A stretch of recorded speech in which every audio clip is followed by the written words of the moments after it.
Para começar o nosso mergulho profundo de hoje, que o dia e a semana de todos os que nos ouvem sejam repletos de bênçãos divinas. Amém! É uma ótima forma de iniciarmos a nossa conversa. Com certeza. Bom, imagina a sensação de defender uma convicção profunda, sabe? Um princípio de vida inegociável e, em resposta, você receber apenas uma avalanche de piadas. Nossa, é uma situação terrível. É exaustivo. Pensa no cansaço mental que é abrir as redes sociais ou sentar num ambiente corporativo mesmo e ser o alvo constante do deboche daquelas pessoas que detêm mais poder, mais dinheiro ou mais influência. É um desgaste que drena a energia de qualquer um. E essa exaustão psicológica, esse esgotamento absoluto de ser a piada da vez para quem se acha superior, olha, não é uma invenção da era digital. Não mesmo. As pessoas tendem a achar que isso é culpa da internet, né? Mas hoje nós vamos examinar um texto de milhares de anos que descreve exatamente esse desgaste mental. E mais importante, ele revela uma estratégia radical para não sermos destruídos por esse escárnio. É um ponto de partida excelente. Porque, no fundo, a natureza humana e as dinâmicas de poder não mudaram tanto quanto a gente gosta de pensar. Verdade. A roupagem muda, a tecnologia avança, mas o impacto do escárnio na mente humana permanece exatamente o mesmo de milênios atrás. Faz todo sentido. E a nossa exploração de hoje se concentra no Salmo 123. Vamos guiar essa discussão utilizando a Bíblia de Estudo Nova Almeida Atualizada, a NAA, e vamos mergulhar fundo nas notas e nos comentários teológicos e históricos do estudioso Allen P. Ross. O material riquíssimo, diga-se de passagem. Sim, muito rico. O Salmo 123 é classificado como um cântico de peregrinação. Mas o detalhe que realmente me chama a atenção, logo de cara, é a extensão dele. Ah, sim. O tamanho. São apenas 4 versículos. É um texto incrivelmente curto. Curto em palavras, sim, mas de uma densidade histórica e emocional impressionante. O que nós temos em mãos aqui é classificado pelo Ross como um lamento da comunidade. Então abreviam-se as frases, mas a carga de sofrimento contida nessas poucas linhas é imensa. E essa é a grande missão do nosso mergulho profundo de hoje. Queremos desvendar um mistério fundamental.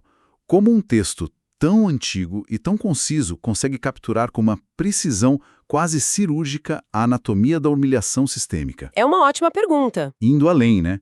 Como essas pessoas conseguem sobreviver a esse massacre psicológico sem perderem a própria alma?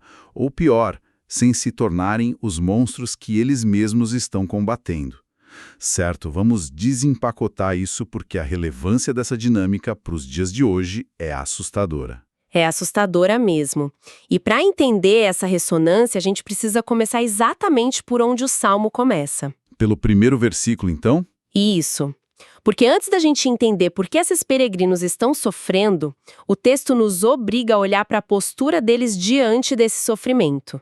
Os versículos 1 e 2 não falam de dor imediatamente. Na verdade, eles descrevem mais uma atitude, né? Exato. Descrevem uma atitude física, a direção de um olhar, que na verdade serve como um espelho para um estado de espírito muito profundo. Deixa eu ler como o texto abre. Ele diz: "A ti que habitas nos céus, eleva os olhos. Como os olhos dos servos estão atentos às mãos dos seus senhores, e os olhos da serva à mão de sua senhora, assim os nossos olhos estão atentos ao Senhor nosso Deus, até que tenha compaixão de nós." Percebe a ênfase na direção? Sim, há uma ênfase imensa. O olhar não está no horizonte, não está nas pessoas ao redor. É um olhar focado puramente para cima. E aqui o comentário do Allen P. Ross é vital. Porque é muito fácil a gente ler isso hoje com os nossos óculos modernos e entender tudo errado. Como assim? Bom, o Ross aponta que essa primeira seção descreve a forma como o fiel olha com confiança para Deus em busca de ajuda.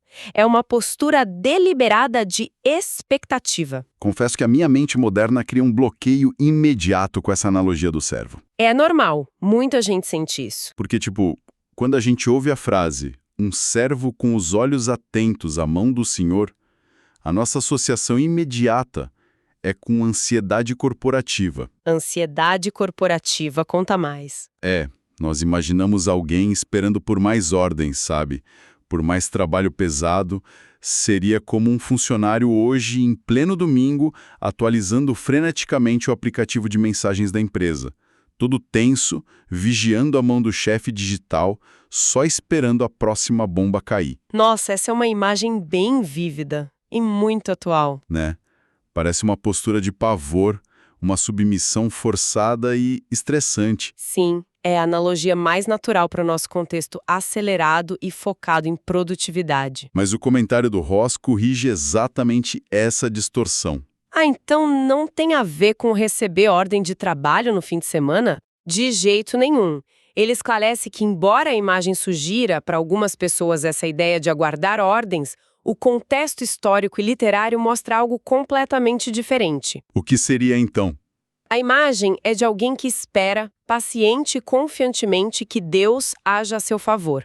O servo peregrino ali confia totalmente na libertação divina. Libertação. Essa é a palavra-chave. Exato. O texto em inglês que o Ross analisa usa a palavra deliverance. Portanto, o foco não é em receber tarefas, mas em receber socorro. Ah, peraí. Então, só para esclarecer, não é um olhar de alguém que está prestes a ser castigado. Tipo, não há um encolhimento de ombros esperando um golpe. De forma alguma. A gente precisa entender a dinâmica do mundo antigo aqui. Certo. A mão do senhor ou da senhora da casa era a única fonte de provisão, de segurança e de proteção legal para aqueles servos. Ah, entendi. É a mão que alimenta e que defende, não a que bate. Exatamente. É a mão que defende contra ameaças externas.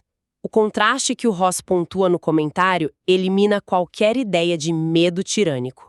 O olhar expressa uma expectativa paciente e absolutamente confiante de misericórdia. É uma postura de dependência, então. Sim, é uma dependência total, mas uma dependência baseada na confiança de que o mestre é bom e de que ele vai intervir. Nossa, isso muda a textura do texto inteiro.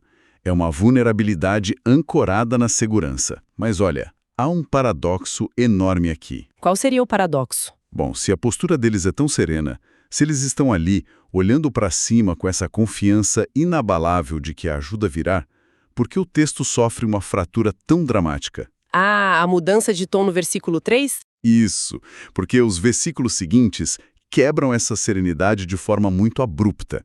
O que foi que levou essas pessoas a precisarem desesperadamente desse resgate a ponto de clamarem por compaixão? Essa é a transição crucial do Salmo. Passamos daquele silêncio contemplativo e paciente dos 2 primeiros versículos para um clamor verbal intenso, quase agoniante, nos versículos 3 e 4. É um grito de socorro. Sim. A serenidade da postura não anula a realidade da dor que eles estão suportando no mundo físico. O contraste é muito forte.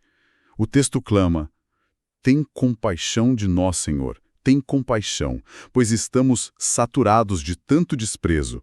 A nossa alma está saturada da zombaria dos arrogantes e do desprezo dos soberbos." Tem uma palavra aí que carrega todo o peso da passagem. Sim, a palavra saturados. Ela salta aos olhos. É repetida 2 vezes para garantir que a gente entenda o impacto. E a repetição dessa palavra no hebraico original tem um peso enorme. A saturação indica que um limite absoluto foi não apenas atingido, mas ultrapassado. É o esgotamento total, né? A capacidade de suportar acabou. Exatamente. É o limite do limite. Se a gente pensar na mecânica de uma esponja, a analogia vai além de apenas absorver água. Tipo, quando colocamos uma esponja seca na água, ela absorve perfeitamente, certo? Sim, ela cumpre o papel dela. Mas quando ela atinge o seu limite máximo de saturação, algo fisicamente acontece com ela. Não é apenas que a água extra começa a escorrer pelas bordas. O próprio peso da água começa a deformar a estrutura da esponja. Caramba, excelente forma de visualizar o conceito. Ela fica pesada, inútil para limpar qualquer outra coisa, e começa a se desfazer se for manuseada com muita força. E lendo isso, a alma desses peregrinos parece estar exatamente nesse estado de deformação. Sim, uma deformação psicológica profunda. Eles absorveram tanto escárnio, tanta ironia e humilhação, que a estrutura mental deles não suporta mais nada. É isso mesmo. O pedágio psicológico deforma a alma. E o que torna essa saturação ainda mais insidiosa, se pararmos para analisar, é a natureza do ataque. Como assim a natureza do ataque? Bom, como podemos notar no texto, não há nenhuma menção a espadas, a prisões ou agressões físicas. É verdade, nenhuma violência física. A arma que está deformando a alma dessa comunidade é puramente verbal e psicológica, é o desprezo e a zombaria. E o comentário do Allen P. Ross é muito preciso ao detalhar quem está segurando esse jarro de água que está afogando a nossa esponja metafórica. O Salmo especifica que a opressão vem dos arrogantes e dos soberbos. Isso. Mas quem eram esses arrogantes na prática? Porque eu imagino que não era apenas um valentão aleatório gritando na beira da estrada. Para causar um nível de saturação coletiva tão profundo, deve haver uma estrutura por trás desse deboche, não? Com certeza. Era algo sistêmico. O Ross desdobra a identidade desses opressores em duas categorias principais de acordo com o contexto histórico. E qual é a primeira categoria? A primeira é talvez a mais dolorosa de todas. Eram israelitas infiéis. Peraí, pessoas do próprio povo deles? Sim, o comentário nota que estes eram indivíduos de dentro da própria nação que haviam abandonado qualquer preocupação com a piedade. Nossa, e por que eles faziam isso? Em vez de manterem a fé, eles escolheram assimilar os valores dos impérios ao redor e preferiam desfrutar do luxo e do conforto. Isso adiciona uma camada de traição interna que torna tudo muito mais pesado. Como é que isso funcionava na dinâmica social da época? Pensa na geografia e na economia da jornada. Os peregrinos estavam muitas vezes vindo de áreas rurais. Eles faziam viagens longas, exaustivas e perigosas a pé para chegar a Jerusalém. Eles priorizavam a fé e a aliança com Deus acima do conforto material, né? Exatamente. Enquanto isso, as elites, muitas vezes vivendo confortavelmente nas cidades ou associadas ao poder vigente, olhavam para esses viajantes poerentos e cansados com absoluto desdém. Eles deviam ver a devoção desses peregrinos como um atraso de vida. Sim, era motivo de piada. O escárnio nasce de um falso senso de superioridade material. É a dor de ser zombado por alguém que compartilha a mesma história que você, mas que decidiu que as suas crenças são uma piada só porque não trazem lucro imediato. O deboche vem da própria casa. Isso destrói qualquer um. Destrói mesmo. Mas o Ross também identifica a segunda categoria. Quem seriam os outros arrogantes? Os gentios incrédulos. Estes eram os povos e autoridades das nações dominantes que eram completamente indiferentes ao Deus de Israel. Entendi. Os impérios estrangeiros. Isso. E em ambos os casos, o Ross faz uma observação teológica muito afiada. Ele diz que os soberbos são arrogantes precisamente em sua incredulidade. A arrogância ligada à incredulidade. Sim, a arrogância não é um traço de personalidade aleatório aqui. É um subproduto direto da recusa em reconhecer uma autoridade superior. Se eles não respondem a Deus, eles se tornam os seus próprios deuses e, consequentemente, todos os outros são inferiores. Faz todo sentido. A incredulidade se manifesta como arrogância porque elimina a régua moral acima deles. Exato, não tem ninguém acima deles para prestar contas. E eu imagino que o contexto histórico piore muito essa situação, porque esses não eram apenas vizinhos irritantes dando risadinha. Longe disso. O Ross traz essa camada histórica fundamental. Ele nos lembra que, por longos períodos, o povo de Deus viveu sob a ameaça direta daqueles que detinham o poder secular. Então estamos falando de poder político mesmo. Poder político, econômico e militar. Portanto, o desprezo não vinha de pessoas marginalizadas, vinha daqueles que estavam confortavelmente sentados nos seus tronos de influência. Nossa, enfrentar a zombaria de quem detém o poder estrutural é uma experiência de esmagamento.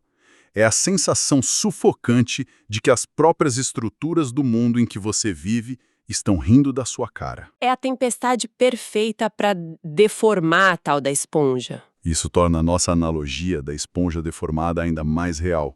O peso do establishment secular rico e poderoso ridicularizando uma fé simples.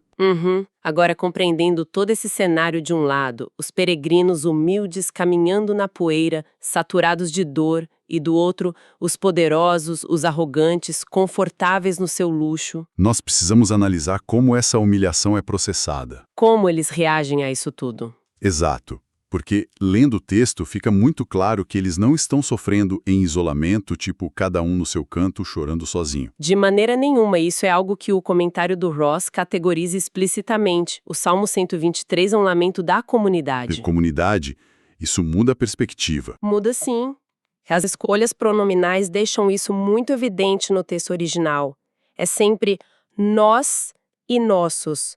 Nossos olhos, compaixão de nós, nossa alma. É o cansaço coletivo de um povo inteiro em movimento. Eles estão compartilhando o mesmo fardo invisível, né? Sim, é uma dor compartilhada. E ao olharem juntos para o Senhor, eles formam uma espécie de resistência.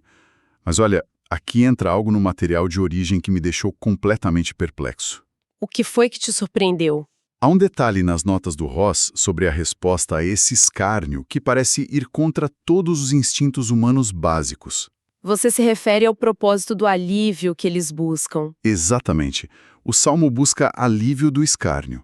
Eles querem que a dor pare, obviamente, mas o Ross explica que esse alívio seria um sinal visível da misericórdia de Deus. E até aí tudo bem. Sim, mas a implicação que ele traz logo em seguida é o que me chocou de verdade. O comentário afirma que esse sinal visível de misericórdia pode inclusive beneficiar os que proferem os escárnios. Peraí, vamos pausar tudo porque isso não faz o menor sentido do ponto de vista da natureza humana. É muito contraintuitivo. Pode parecer mesmo num primeiro olhar. Porque, pensa bem, se eu estou sendo humilhado diariamente, se eu estou com a alma deformada de tanto deboche de uma elite arrogante, a minha última vontade no universo é que essa pessoa seja beneficiada por qualquer coisa. É o instinto de retaliação falando. O instinto humano grita por justiça retributiva. Eu quero que eles paguem. Eu quero ver o arrogante cair do cavalo e passar vergonha pública.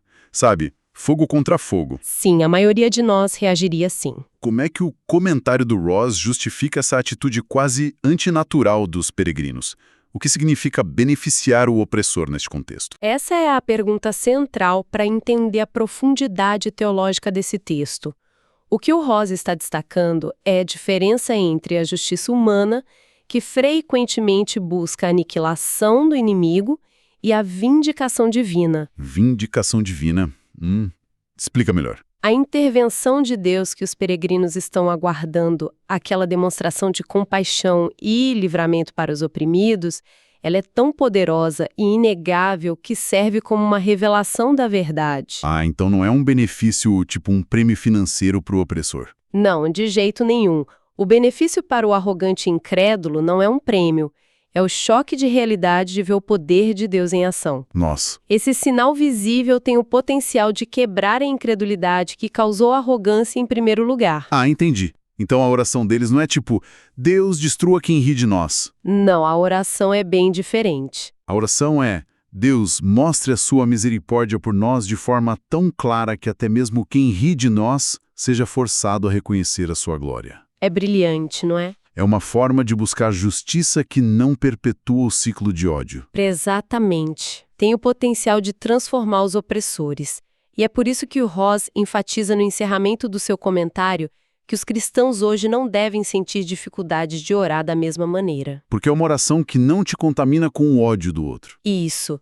É uma oração que se alinha perfeitamente com princípios de misericórdia e não de vingança. Isso me faz pensar muito sobre como nós respondemos hoje aos ataques no nosso dia a dia. Sim, a nossa reação padrão. O nosso impulso natural é a resposta horizontal, né?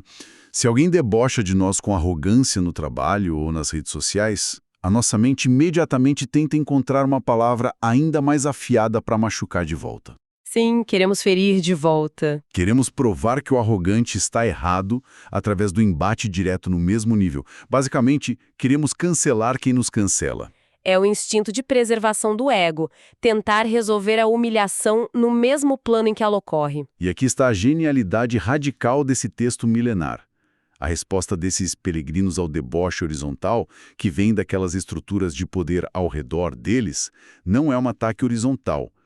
A resposta deles é desviar o olhar do agressor. Eles adotam um olhar vertical. Eles adotam um olhar vertical. É preciso um nível de força interna monumental, sabe? Um controle emocional quase sobre-humano, para não descer ao nível do escárnio, segurar a sua dor como uma esponja saturada e simplesmente aguardar que a ação venha de cima. É uma postura radicalmente pacífica Muito pacífica. e que nos remete diretamente aos versículos iniciais que discutimos. O ciclo do Salmo se fecha perfeitamente aí. Como assim? Aquele olhar do servo. Exato. Essa força monumental não vem da resiliência estoica deles mesmos, mas daquela dependência absoluta e silenciosa do Senhor.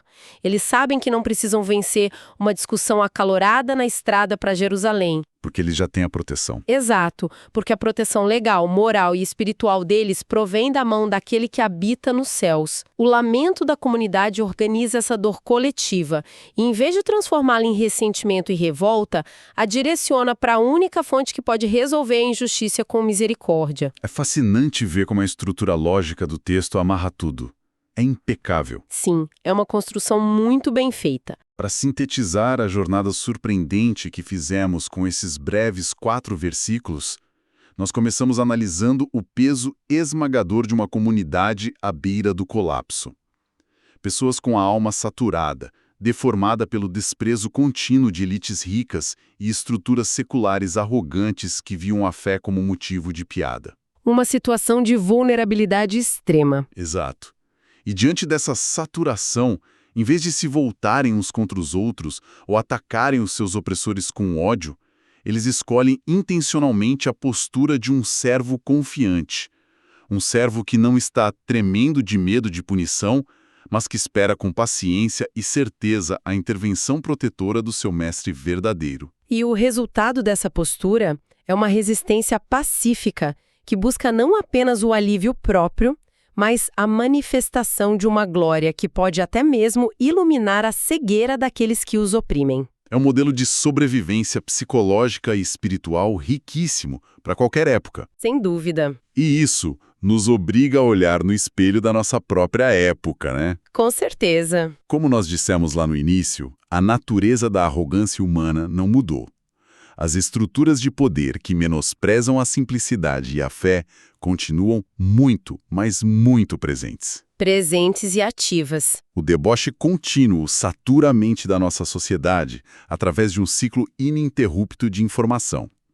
E com base em tudo que discutimos hoje, fica um pensamento provocativo para quem nos ouve levar para a semana. Qual seria? Se o fato de estarem saturados de desprezo levou esses antigos peregrinos a olharem para os céus, buscando alívio em uma autoridade superior e misericordiosa, bom, o que acontece com a mente humana contemporânea e com a nossa sociedade quando não existe mais esse olhar para o alto? É uma reflexão vital. O que acontece com a água quando a esponja já não aguenta mais e não há onde espremer? Exatamente isso. Como é que lidamos com a humilhação coletiva, com essa cultura do escárnio infinito que vemos hoje? Num mundo que, em grande parte, perdeu a compreensão de que existe um mestre misericordioso capaz de intervir e trazer justiça. É um cenário perigoso. Se nós, como sociedade, cortamos a dimensão vertical de nossas vidas, para onde escorre todo esse veneno e essa saturação horizontal? É provável que acabemos afogando uns aos outros na mesma água amarga. É bem por aí. É uma falta de saída para o ressentimento. É algo para todos nós pensarmos profundamente da próxima vez que sentirmos o peso da arrogância ao nosso redor, ou a terrível tentação de revidar na mesma moeda. Que Deus abençoe todos os ouvintes. Que Deus abençoe todos os ouvintes.